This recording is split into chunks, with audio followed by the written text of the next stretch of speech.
Subscribe now and press the bell icon. Never miss an update. Good morning everyone. आज मैं Fleming law के बारे में पढ़ाने जा रहा हूँ। तो फ्लेमिंग में दो लॉ, फ्लेमिंग का दो लॉ, लेफ्ट हैंड रूल और राइट हैंड लॉ में आता है। तो लेफ्ट हैंड के बारे में पढ़ने जा रहे हैं। तो जितना भी हमने पढ़ा है, ठीक है, दिखना है सबका एक सीक्वेंस बना हुआ है। सीक्वेंस मतलब कि एक भी चीज यदि बीच का गैप होगा तो आपको फिर समझने में थोड़ा सा प्रॉब्लम क्रिएट होगी। तो इन्होंने क्या बोला, तो फ्लेमिंग ने हमें ये लॉ बताया कि क्या क्या इसमें देखिए। फ्लेमिंग इससे पहले हमने क्या पढ़ा था कि ये पढ़ा था कि कोई मैग्नेट है, उसमें दो पोल होती है, नॉर्थ पोल और साउथ पोल, ठीक है। और नॉर्थ पोल साउथ पोल होती है, तो उसमें क्या होता है, जो करंट है ऑलवेज मूव करता है नॉर्थ से साउथ की तरफ। ऑलवेज, हर समय नॉर्थ से साउथ की तरफ वो मूव करती रहती है, ठीक है। ये हमने पढ़ा था। तो फ्लेमिंग ने अपने रिसर्च में देखा कि ये जो है, उसके बाद मैंने इसकी मैग्नेटिक फील्ड बोला था, इसको हमने बी से इंडिकेट किया था, मैग्नेटिक फील्ड को, ठीक है। मैग्नेटिक फील्ड को बी से इंडिकेट किया और उसके साथ हमने ये देखा कि यदि ये क्या है, करंट मूव कर रहा है, तो इसमें हमने देखा कि इसमें यदि एक वायर परपेंडिकुलर इसके अंदर में डाल दिया जाए, परपेंडिकुलर वर्ड बोला, ध्यान देना, तो परपेंडिकुलर डाल दिया जाए तो ये जो करंट जा रहा है, कौन सा वायर, गुड कंडक्टर होनी चाहिए ना, वायर मतलब कॉपर हो गया, सिल्वर हो गया, जो भी होगा गुड कंडक्टर। यदि इसके अंदर में मैग्नेटिक फील्ड के अंदर में यदि हमने कोई वायर को परपेंडिकुलर में सीधा डाल दिया तो करंट क्या होगा, इससे टकराएगा। जब करंट इसे टकराएगा तो करंट इससे, अब वायर है तो वायर में जब भी करंट जाएगा तो वायर उसको गुड कंडक्टर है, तो करंट क्या करेगा, कैरी आउट करेगा, ठीक है। करंट जाएगा, इधर जा रहा है, इसकी डायरेक्शन में जाएगी। तो इसी चीज में जब वो रिसर्च कर रहे थे तो उन्होंने कुछ फैक्टर को फाइंड आउट किया। तो इसमें क्या देखा, उन्होंने देखा कि यदि हम मैग्नेटिक फील्ड में, यदि मेरा ये नॉर्थ है और ये साउथ है, यदि नॉर्थ साउथ है तो ये मैग्नेटिक फील्ड हो गया, अप्लाई हो रहा है इसमें अंदर। और इसके अंदर में हमने कोई एक वायर, गुड कंडक्टर वायर को परपेंडिकुलर सीधा डाल दिया हमने। सीधा डालने के बाद क्या हुआ, ये परपेंडिकुलर का म्यूचुअल परपेंडिकुलर है, परपेंडिकुलर 90 बना रहा है। यदि हमने इसके अंदर में डाल दिया तो ये क्या हो रही है, मैग्नेटिक फील्ड में आई जो हो इससे टकराएगा तो ये इस वायर में करंट पास हो जाएगा। पूरी कॉन्सेप्ट यहीं पे है, ठीक है। और ये उस समय की बात है जब करंट, इलेक्ट्रिकल करंट किसी घर में बल्ब की कल्पना नहीं किया जा रहा था, उस समय फ्लेमिंग का ये रिसर्च था। तो इसकी मतलब उसमें बहुत बड़ी अचीवमेंट थी ये साइंस के अंदर में। तो इसी चीज को हम यहाँ पे देखने जा रहे हैं। तो अब क्या हुआ, ये जब करंट इसमें पास किया तो इसमें क्या क्या इन्होंने बोला, और चूंकि इसका नाम क्या पड़ गया, left hand rule, left hand rule बताया गया। फिर इन्होंने बाद में देखेंगे, बाद के पोर्शन में देखेंगे राइट हैंड रूल। तो लेफ्ट हैंड रूल से क्या, जितना भी हमारा मोटर चलता है, पंखा में लगेगा, पानी वाला जो मोटर होता है उसमें लगेंगे, जहां भी मोटर का कॉन्सेप्ट होगा वहां पे लेफ्ट हैंड रूल का ही कॉन्सेप्ट आएगा। इसका मतलब ये बहुत इंपॉर्टेंट चीज है। तो इन्होंने क्या किया, एक रिलेशनशिप एस्टैब्लिश किया, किसके बीच में, क्योंकि वायर है तो वायर में क्या होगा, करंट पास हो रही है और मैग्नेटिक फील्ड है और मैग्नेटिक वायर है, वायर को हमने इलेक्ट्रिकल करंट वायर को आएगा, उसमें बी होगा और इसके साथ साथ एफ मिलता है। तो तीन जो कंपोनेंट है इनके बीच में इन्होंने लेफ्ट हैंड रूल में और इन्होंने रिलेशन एस्टैब्लिश किया, आई बी एफ। तो बी में मैग्नेटिक फील्ड में इन्होंने वायर को रखा तो उसमें करंट पास हुआ तो उसमें फोर्स क्रिएट हुआ। और इन्हीं तीन कंपोनेंट पे इनकी पूरी रिसर्च जो थी, ये तीन कंपोनेंट पे थी। तो इन्होंने क्या किया, अभी हम लोग लेफ्ट हैंड रूल, फ्लेमिंग का लेफ्ट हैंड रूल के बारे में स्टडी करने जा रहे हैं, ठीक। उसमें क्या है, he give the simple rule to determine the direction of force acting on a carry wire। माने जो भी है वो ऐसा वायर होना चाहिए जो इलेक्ट्रिसिटी को कैरी करे, गुड कंडक्टर होनी चाहिए। सिंपल लैंग्वेज में बात करें तो गुड कंडक्टर होना चाहिए। प्लेस कहां रखोगे तो बोलता है ये उसको कहां पर रखोगे तो डायरेक्शन ऑफ फोर्स आएगा, इलेक्ट्रिकल वायर कंडक्ट रखेंगे और उसके बाद उसको कहां रखेंगे डायरेक्शन ऑफ मैग्नेटिक फील्ड, और इसको प्लेसिंग में गिवन है डायरेक्शन ऑफ मैग्नेटिक फील्ड।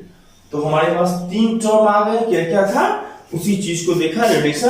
तो बोलता है give the simple rule of to determine the direction of force को डायरेक्शन में acting on a current carrying wire place in a given direction of magnetic field.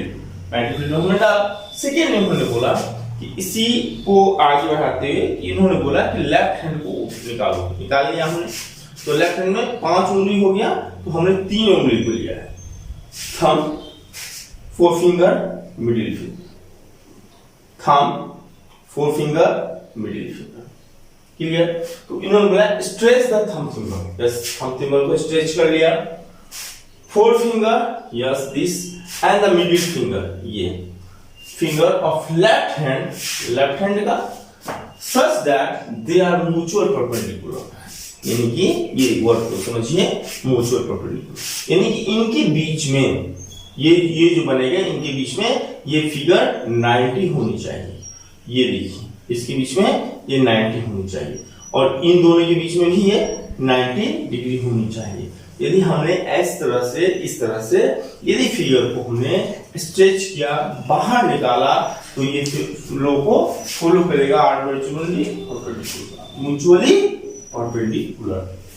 Mutual perpendicular बताया ये 90 degree पे है। अच्छा 90 डिग्री हम क्यों किया गया, ये भी लॉ है, इसलिए कि जो मैक्सिमम फोर्स अप्लाई होगा वो क्या होगा, ये मान लिया जाए हमारा मैग्नेटिक फील्ड है यहाँ पे। यदि हमने ऐसे डाला इनकी ये 90 बन रहा है, तो इस पे जो करंट कैरी होगा, फोर्स अप्लाई होगा, वो मैक्सिमाइज होगा, मैक्सिमम हो जाएगा। यदि हमारा ये मैग्नेटिक फील्ड है, यदि हम वायर को इस तरह से रखेंगे तो फोर्स अप्लाई क्या होगी, कम हो जाएगा इसमें। ठीक है, तो इसी एक वर्ड को ऐड किया गया कि वो म्यूचुअली इंडिपेंडेंट होनी चाहिए, मतलब वो 90 डिग्री फॉर्म होनी चाहिए। ये वाला सुटेबल कंडीशन से यदि हम इसमें लगाएंगे फोर्स इसमें भी जाएगा लेकिन मैक्सिमम नहीं जाएगा, इसलिए हमने वर्ड डाला म्यूचुअली परपेंडिकुलर। ठीक है, म्यूचुअल में 90 डिग्री हो गई। बोलता है that the thumb give direction of force. Thumb जो है, ये जो हमने थंब निकाला फोर्स को बता रहा है, होता है फोर्स को बताया। फोर फिंगर जो है वो डायरेक्शन को बता रहा है, और ये जो है फोर फिंगर ये मैग्नेटिक फील्ड, ये मैग्नेटिक फील्ड हो गया। And the middle finger would give direction of current. ये जो है आप ऐसे करो ना, इसको लिख लो ऐसे, आपको समझ में आ जाएगा। ये हो गया F, ये हो गया B और ये हो गया I। ये तो FBI, F force, B magnetic field, I for current. अब समझिए, तो इन्होंने बोला that thumb give the direction of force FBI। इस तरह से हमने किया। होता है give direction of magnetic field and middle finger would give the direction of current. अब इसको याद रखने के लिए बच्चों को क्या होता है, सीक्वेंस याद रखने पड़ेंगे। सीक्वेंस थोड़ा भी गड़बड़ करोगे ना तो गड़बड़ हो जाएगी। तो यहाँ पे क्या है, रिमेम्बरिंग के लिए हमने बोला इसको ऐसे याद रखेंगे FBI, और ये कहां से स्टार्ट हो रहा है, ये आपको थंब से स्टार्ट हो रहा है, ये सब ध्यान रखिएगा, है ना। अब ऐसे काउंटिंग मत शुरू कर दीजिएगा, फिर गड़बड़ हो जाएगा। तो फ्लेमिंग का रूल नहीं लागू होगा, और यहाँ पे किताब सीबीएसई बोर्ड आपका रूल नहीं पूछेगा, वो फ्लेमिंग का रूल पूछेगा। तो सीक्वेंस जो दिया गया है उसी को सीक्वेंस को याद रखना ना। FBI थंब से स्टार्ट किया हमने, FBI यहां से मत शुरू कर देना, आपको बोलना ये नहीं कि सर आपने FBI बोला, तो सीक्वेंस को याद रखना है। कहां से शुरू हो रहा है, थंब से शुरू हो रहा है, और वो किसको इंडिकेट कर रहा है, फोर्स को। मिडिल फिंगर मैग्नेटिक फील्ड को, I फॉर करंट को। अच्छा एक चीज और समझ लो, ये जो FBI है इसको याद रखने के लिए अमेरिकन इंटेलिजेंस सर्विस जो है, जैसे हमारे पास रॉ है ना हमारे देश की, तो इसी तरह अमेरिका का FBI होता है इंटेलिजेंस सर्विस, उसमें FBI उसको कहा जाता है, उसको याद रखेंगे। हाँ तो FBI याद रहेगा। तो ये जो था, ये जो फोर्स था, इसके लिए इन्होंने क्या किया, ये ऐसे समझिए। अब इन्होंने क्या किया था, एक्सपीरियंसली, तो इन्होंने बोला कि इस तरह से यदि हमारा वायर है, मैग्नेटिक फील्ड ये हो गया N, ये हो गया S, इसमें एक वायर को हमने प्लेस किया, वायर पर प्लेस करने के बाद ये हमारा इस तरह से वायर अब ये ऊपर की तरफ जा रहा है, तो यहाँ पे क्या क्या लगा, एक मैग्नेटिक फील्ड है, इस डायरेक्शन में वायर को प्लेस कर दिया, तो मैग्नेटिक फील्ड से क्या पास हो रही है, अभी मैंने बताया ये करंट पास होती है always not to south direction में, और इसी करंट के बीच में हमने एक वायर को प्लेस कर दिया, केवल प्लेस करने से नहीं उसको भीतर बाहर ऐसे ऐसे मूवमेंट कराएंगे, ठीक है। तो इसमें जो वायर है इसमें करंट फ्लो करेगा, पास करेगा, और उसमें सीधे रखेंगे तो फोर्स अप्लाई नहीं होगा, मूवमेंट करेंगे आगे पीछे, तो आगे पीछे करेंगे तो इसमें फोर्स भी अप्लाई करेगा, है ना, ज्यादा कम ज्यादा तो यहाँ पे क्या है, आई इसमें इसके अंदर में गया, तो ये वायर के कारण आई इसके अंदर में चला गया, मूवमेंट की वजह से इसमें फोर्स अप्लाई हो रहा है। तो इसी चीज को इन्होंने बोला कि लगता है यदि हम इसी चीज को देखें तो कैसे है ये समझिए। ये FBI है, यदि मेरा ये ऊपर क्या जा रहा है, करंट जा रही है, इस चीज को देखिए, ये FBI, आई मेरा नीचे है तो आई को मैंने ऊपर कर लिया, आई ऊपर गया, देखिए आई ऊपर गया, मैग्नेटिक फील्ड क्या हो रही है, इस डायरेक्शन में जा रही है, फोर्स कहां जा रही है, भीतर इनवर्ड डायरेक्शन में, ठीक है, मैग्नेटिक फील्ड ऊपर है ये, और ये फोर्स कहां लग रही है, इनवर्ड डायरेक्शन, भीतर की तरफ है, ये वाला देखिए भीतर की तरफ जा रही है ये पोर्शंस, तो ये इनवर्ड है, ये क्या है, इनवर्ड डायरेक्शन में हमारा क्या लग रहा है, फोर्स अप्लाई हो रही है। यदि इसी चीज को मैं ऐसे कर लूं,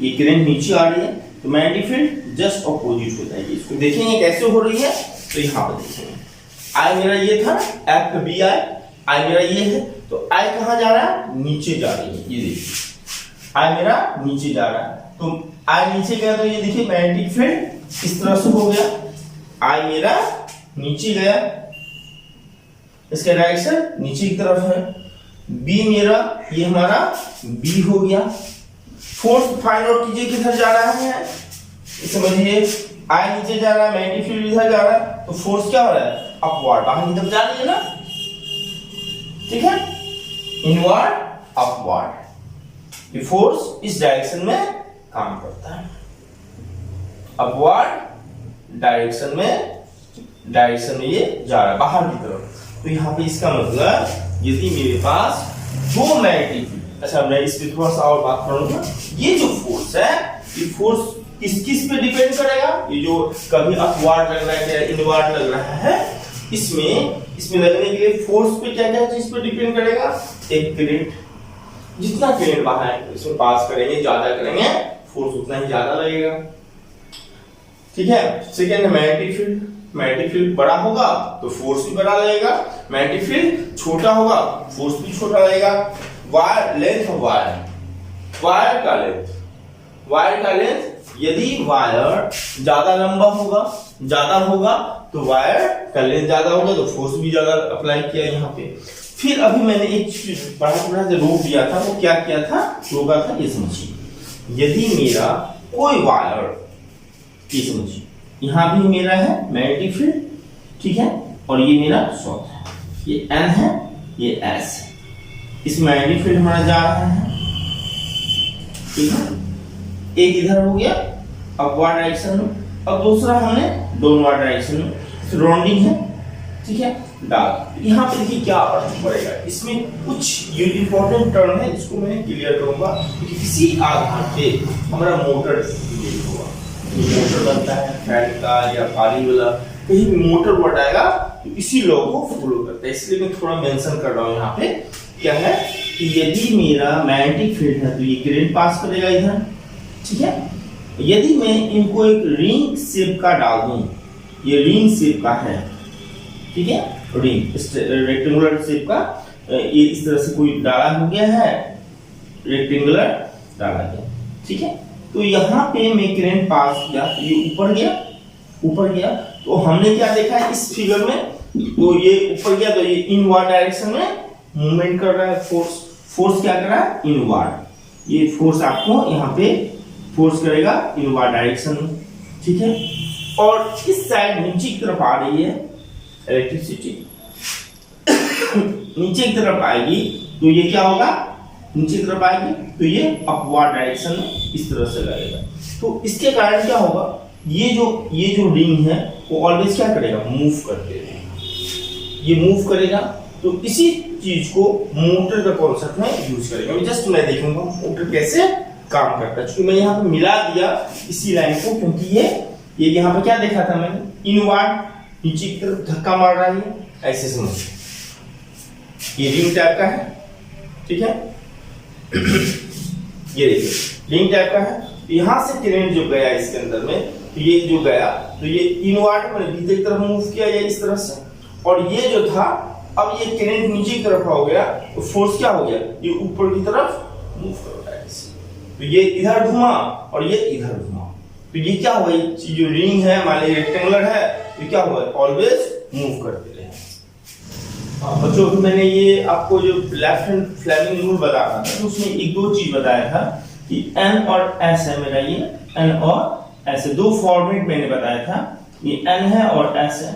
यदि मेरा मैग्नेटिक फील्ड में कोई वायर को प्लेस किया, हमने किसी भी वायर को मैंने प्लेस किया, तो इसमें क्या होगा, ऊपर डायरेक्शन में आएगा, तो मैग्नेटिक फील्ड जो होगा ये मैग्नेटिक फील्ड बी और आई के कारण फोर्स क्या होता है, ये आपको इनवर्ड डायरेक्शन में लगेगा, कहां, भीतर की तरफ फोर्स लगता है, ठीक है।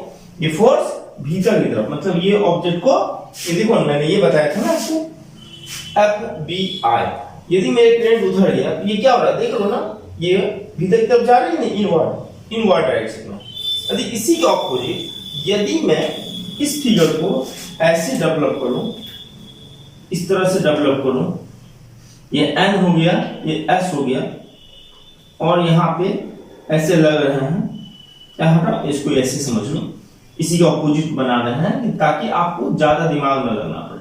करंट का डायरेक्शन नीचे की तरफ है, ठीक है, तो फोर्स कहां लगेगा, ये अपवर्ड लगेगा, यह क्या था, इनवर्ड था, और ये अपवर्ड डायरेक्शन है, ठीक है।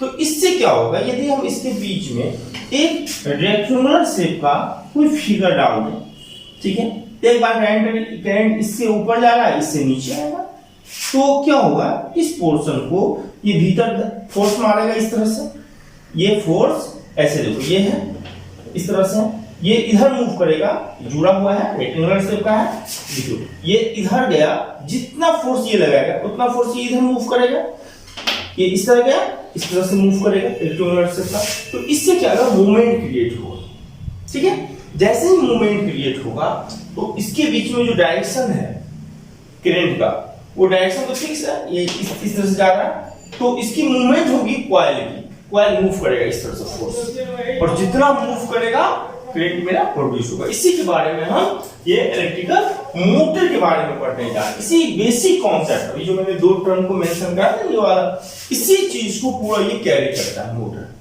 ये दो बेसिक चीज।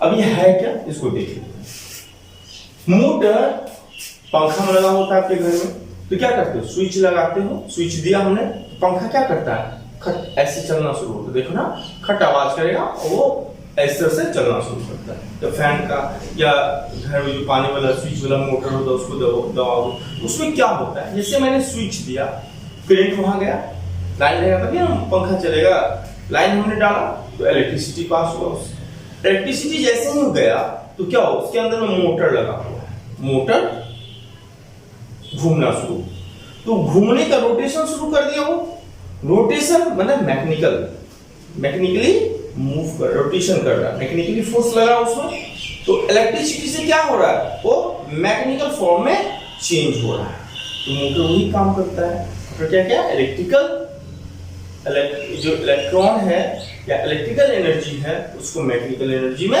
कन्वर्ट करता है। मोटर का फंक्शन के लिए मोटर का फंक्शन क्या हुआ कि इलेक्ट्रिकल करंट को मैकेनिकल फोर्स में कन्वर्ट करता है। ठीक है, उसी चीज को मैंने यहाँ लिखा है, an electric motor is a device that convert electrical energy into mechanical energy. Mechanical energy किसको बोलेंगे, जैसे मूवमेंट करना, घूरना, रोटेशन करना, है ना, मैकेनिकल फोर्स एनर्जी में आएगा। अब आइए उसका प्रिंसिपल क्या है मोटर को, when a current carrying coil, जो करंट कैरिंग कॉइल है उसको is a place perpendicular to magnetic field.